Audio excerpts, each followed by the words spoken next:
quand en 1932, Louis-Ferdinand Céline a publié son premier livre, Voyage au bout de la nuit, la France littéraire, au dire de certains contemporains, a reçu un coup de poing dans l'estomac.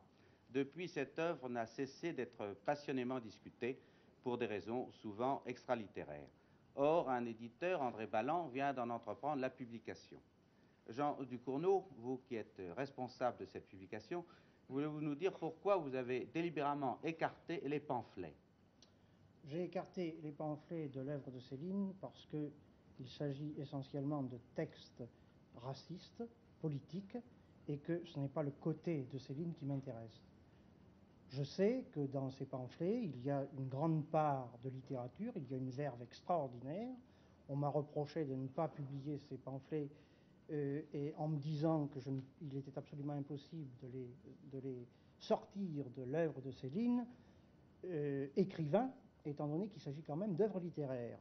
C'est vrai, je le sais, la meilleure preuve, c'est que si je ne les publie pas, j'en tiens tout de même compte, étant donné que dans l'annotation, je publie certains fragments, notamment de Bagatelle pour un massacre, en ce qui concerne, dans le premier volume, les ballets. Il y a des passages extraordinaires, très littéraires, où la politique et le racisme n'entrent absolument pas en ligne de compte, et je crois qu'ils méritent d'être retenus. Au demeurant, certaines plaies sont encore à peine cicatrisées, et on comprend très bien votre scrupule. Je pense que si j'étais juif, ou si j'avais des parents juifs qui aient subi les sévices des Allemands, je pense que je ne serais peut-être pas dans la même position que je prends aujourd'hui. Je comprends très bien que les juifs n'aiment pas Céline, mais il y a tout de même des juifs qui oublient le côté raciste et qui pensent à l'œuvre littéraire de Céline et qui ont soutenu Céline. C'est du reste cette œuvre littéraire qui nous occupe aujourd'hui. Qu'en pensez-vous, Pierre de Boisdeffre?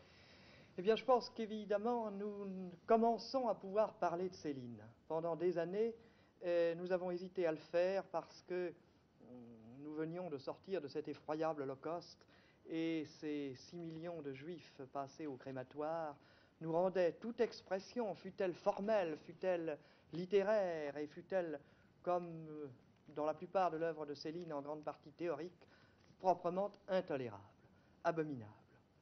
Et puis cependant, nous nous sommes demandé si Céline, avec cette part d'ombre dans sa vie, avec cette part de folie, car il est un génie et un des très rares écrivains de génie que compte notre littérature contemporaine, mais il était aussi un folle.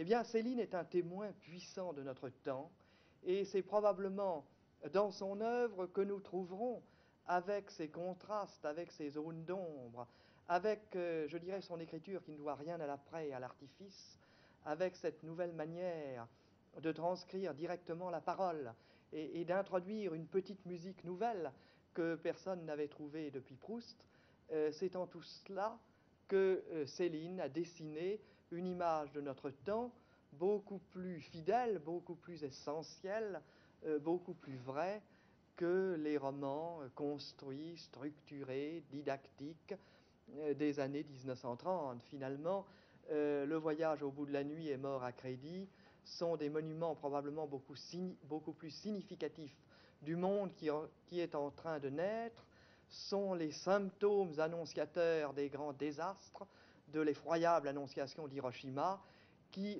resteront plus longtemps contemporains de cette époque que, disons, par exemple, les amples descriptions des hommes de bonne volonté ou des paquiers. Marcel Aimé a écrit que l'éruption de Marcel Aimé dans la littérature était un événement d'une portée mondiale. Vous avez dit tout à l'heure, monsieur de Boisdeffre, que Céline était un peu un folle. Est-ce que vous ne pensez pas, docteur Cournot, que c'était aussi un persécuté? Oui, mais un persécuté très spécial parce que Céline a toujours associé, à mon avis, deux choses. D'abord, un désir de persécution et avant tout d'être persécuté, c'est-à-dire d'être seul, et en second lieu, un désir encore plus effréné de trouver et de rechercher des amitiés ou une amitié. Et aussitôt qu'il avait trouvé une amitié, je parle de ses livres et de ce qu'il écrit, il la tuait pour être de nouveau seul avant d'en retrouver une. Partout, on trouve ça. Il l'a d'ailleurs écrit. C'était une preuve d'amitié que d'être brouillé avec lui. Exactement, ça prouvait que l'amitié avait dépassé un certain stade qui lui paraissait intolérable. Il l'a d'ailleurs écrit au début de Mort à crédit, dont la première phrase est, je vous rappelle, nous voici encore seuls, cette solitude qui l'a obsédé toujours. Et il écrit à un moment, j'aime mieux raconter des histoires. J'en raconterai de telles il c'est tout le monde, j'en raconterai de telles qu'ils reviendront exprès des quatre coins du monde pour me tuer, et alors ce sera fini, et je serai bien content. Il a donc réussi ce qu'il avait décidé en tout le temps évoluant de la solitude à l'amitié. Il reste que c'est Voyage au bout de la nuit qui est l'ouvrage le plus dur, je crois, à ce point de vue. Je crois, comme il l'a dit, que c'est le seul vraiment méchant. Mais on retrouve toujours ça, et quand il en a fini avec les hommes, il s'intéresse aux animaux. Quand il est seul à Fort-Guenot, à la compagnie Port-Durière, au milieu de la brousse, il n'y a plus d'hommes. Alors il faut bien qu'il se lie d'amitié avec quelque chose, et il y a des oiseaux. Alors il se lie d'amitié avec un oiseau, plus ou moins de basse-cour, et ça finit par être une amitié assez intense. Et puis un jour c'est tellement intense qu'il le tue et qu'il le mange, puis il s'en va. Jean Ducournau, est-ce qu'on lit de plus en plus Céline ou on lit de moins en moins? Je crois qu'on lit de plus en plus Céline, mais je crois surtout qu'on travaille de plus en plus sur l'œuvre de Céline. En France, on s'en aperçoit déjà, mais je crois que les universités américaines organisent des colloques sur Céline, travaillent sur son œuvre en séminaire, ce que nous n'avons pas d'ailleurs en France, mais enfin, ce que je peux vous dire, c'est qu'il y a quand même plusieurs thèses sur Céline en France à l'heure actuelle qui sont en préparation. Je suppose qu'ils ont les moyens d'acheter les manuscrits. Oui, les Américains, évidemment, hélas, ont les moyens d'acheter les manuscrits. Ils viennent de le faire très récemment pour les entretiens avec le professeur Y, dont nous avions 7 versions. Fort heureusement, ces 7 versions ont été photographiées et on pourra aussi en France travailler sur les versions des entretiens avec le professeur Y. Bah, qui était une sage précaution. Alphonse Boudard. Oui. Que pensez-vous de Céline? Quelle place a-t-il tenu dans votre vie, dans votre œuvre? Je pense que c'est le plus grand écrivain contemporain. Il a tenu une place énorme parce que, enfin pour moi, c'était une rencontre fantastique le jour où j'ai découvert Céline. Avant, j'avais l'impression d'avoir lu des choses qui ne m'intéressaient pas, qui ne me concernaient pas. Et tout d'un coup, j'ai trouvé en lisant Céline une langue, un accent qui résonnait en moi, ce que je n'avais pas trouvé avant. On n'est plus le même après avoir lu Céline.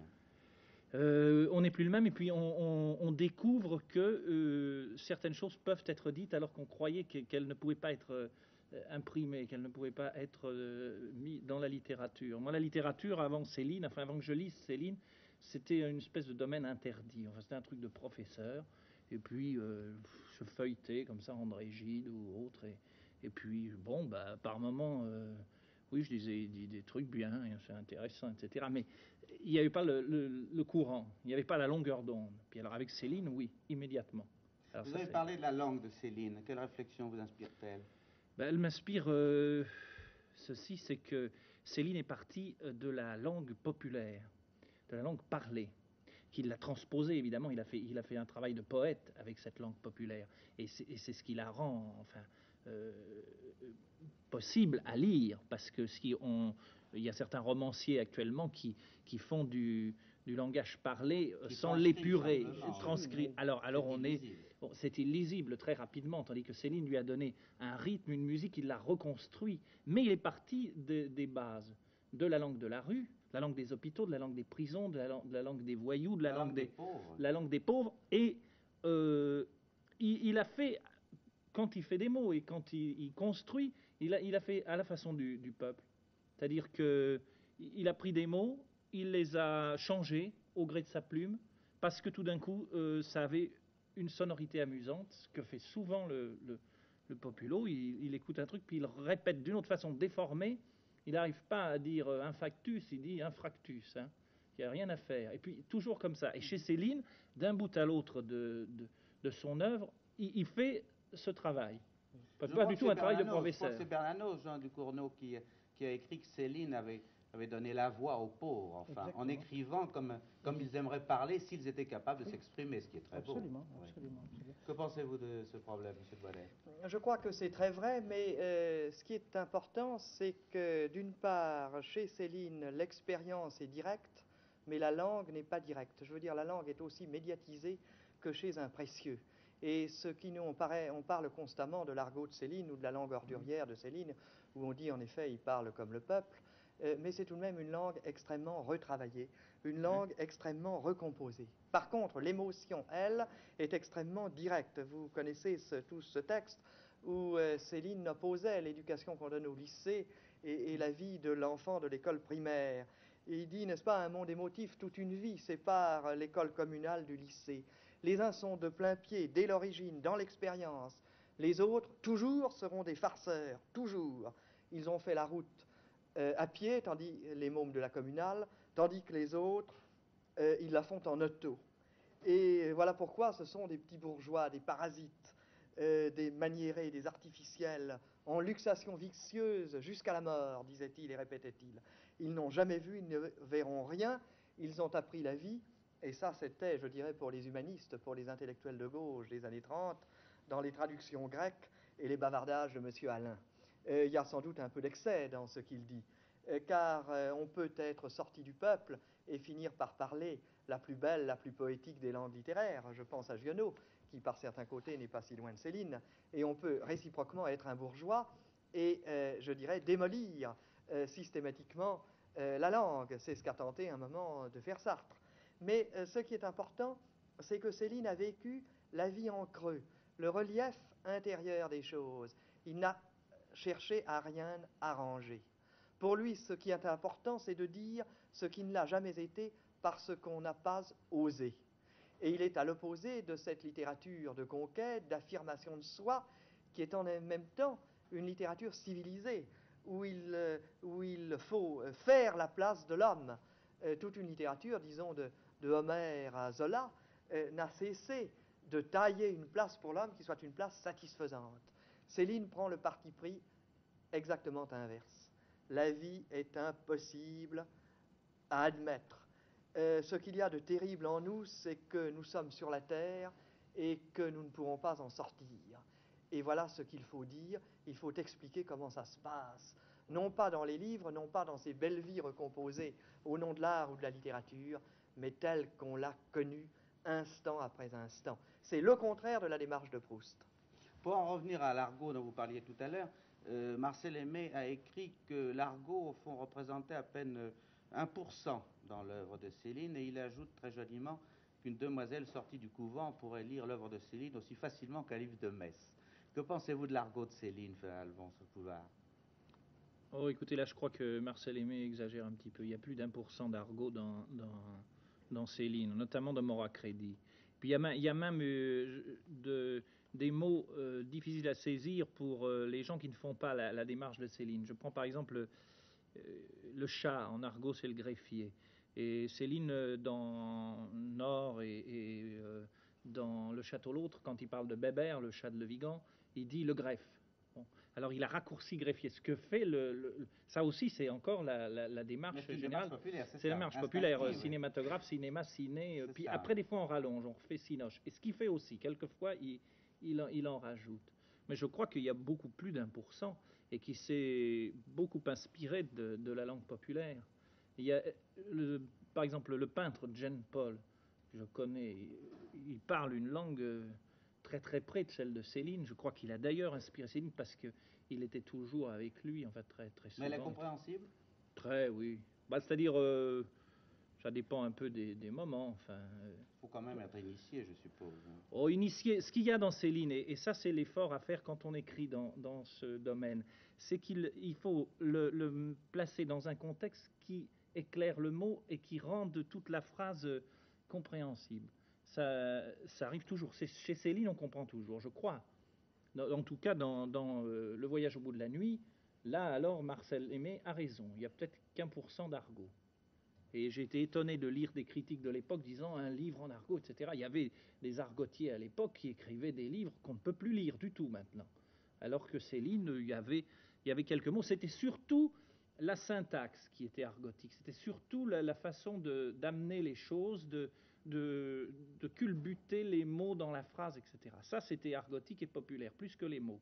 Après, dans Mort à crédit, dans Nord, dans le Guignol's Band, alors là, il a été plus loin, là, il a encore beaucoup plus chahuté la syntaxe, et puis il a employé des mots de toutes sortes.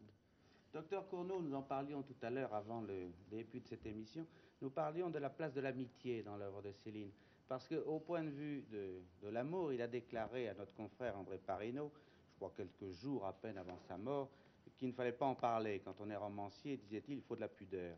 L'amitié, on n'en a pas beaucoup parlé, mais elle est sous-jacente dans son œuvre. Oui, on la retrouve partout. L'amour, il en a très peu parlé. Il a eu quelques formules à l'emporte-pièce. L'amour, c'est l'infini à la portée des caniches. Alors, quand on y réfléchit, d'ailleurs, c'est assez beau.